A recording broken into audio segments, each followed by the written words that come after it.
All right, we're days out from the 2020 election. It takes 270 electoral votes to become the President of the United States. So I went on Real Clear Politics. I want to go through the states that they consider toss-ups and see where the race stands. Right now, they've got it at 232 electoral votes, solid for Biden, and 125 solid for Trump. So I'm going to start filling them in and see where the race stands right now. All right, Real Clear Politics has Texas as being a toss-up state. I don't agree with that. Trump won that state by 9 points, so I'm going to call that a solid Republican, or put it in Trump's column. That gets him up to 163 electoral votes. All of Texas's 38 votes go for him. Now let's move over to the East Coast. Georgia. Trump won that last time. I think he'll win it again. It's got 16 electoral votes. We're going to fill that one in, and that brings Trump now up to 179. Moving just down the East Coast, Florida was a very close election last time. 1.2 percentage points divided the two, but Trump pulled it out and took all 29 electoral votes. I think based on their ground game there, their Real Clear average right now is 0.4 in Trump's favor. I think they're going to be able to take and pull this one out again, so we'll put this one in Trump's column. That gets him now to 208. I'm going to move back up a little bit, going to Ohio. They always say, as Ohio goes the nation. No president has carried this since Nixon and not won the presidency. So I feel confident again. Trump won this thing fairly well last time. Right now, the Real Clear Politics average has him just up over a half a point among all the current polling. I think based on what I'm seeing, the trend, everything that's going on the ground, Ohio's going to be in the Trump column again right there. So that gets him at 226 electoral votes. We go back down the south and the East Coast here. North Carolina's been very close. It's flipped back and forth a bunch of times. Trump carried it last time by about 5 points. He's up just about 0.8 in the Real Clear Politics average right now. There's a tough Senate race there with Tom Tillis as well. I think both are going to pull this out. It may not be pretty, but he'll pull it out and take all 15 electoral votes. With that gets him up to 241 electoral votes. You go out to the Midwest. We've got Iowa with 6 electoral votes. Right now, Trump won that state big time, 9.5% in 2016. He's only ahead, or he's barely, if not ahead at all. Right now, it's a toss-up. Real Clear Politics actually has Biden up by just over half a point. But I think based on what we're seeing in terms of the early vote and the ground game in Iowa, that Trump's going to take all 6 electoral votes the way that he did last time. So that gets us now we're now into the final few here. Pennsylvania, I think, is the big prize on election night. It's got 20 electoral votes. Trump squeaked it out last time by 0.7% of a vote. 44,000 total votes made the difference for that state for all 20 electoral votes.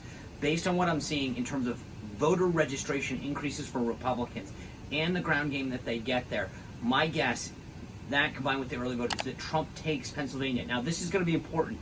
On election night, Trump should be, or must be, ahead by well over 100,000 votes of the in-person voting. Democrats are doing a great job of voting by mail. Republicans tend to vote on election day. So if he's not ahead by 100,000 votes, this is going to be a tough state for him to pull out. But based on the increase in voter registration for Republicans, I think he will do what he needs to on election day, and the 20 electoral votes from Pennsylvania will go to Trump. This is where it gets really tricky, and obviously I've tried to give all the Trump ballots his way that I think are going to end up. But if you look at where this is right now, that puts Trump at 267 electoral votes, 3 shy of where he needs to be. Now, I don't think that, I think you've got these 2 Midwest states, Minnesota and Wisconsin. I don't think that right now, I think either one are jump balls. But if I had to bet, I think that Minnesota is going to be elusive to him. I'm going to move that one over to the Biden campaign for now. If you go back down, Nevada, the Trump campaign has done very, very well in Nevada. It's only 6 electoral votes. It's very possible that this is a state that comes down in Trump's favor, but they've gone to an entire vote-by-mail system. So if you're living dead, you moved, it doesn't matter, ballots are going to everyone on the voter rolls. That concerns me. So right now, let me pop up to the 2 really interesting states. Nebraska splits its votes by congressional district.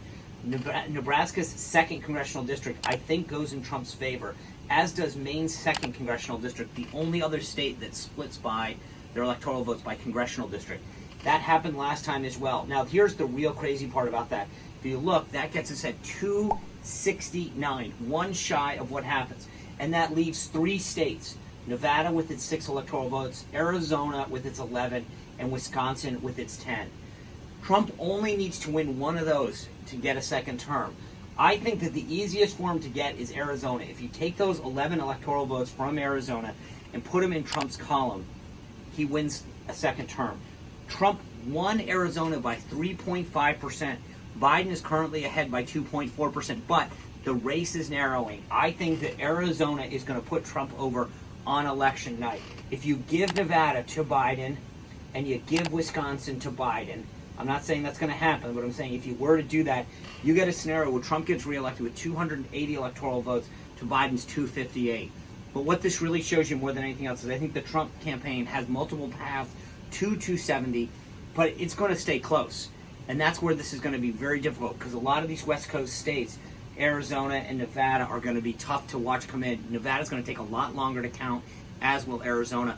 Keep an eye on the West Coast. But if he wins Pennsylvania on election night, takes Iowa, I think that that's a pretty good night for Trump, and he's well on his way to a re-election.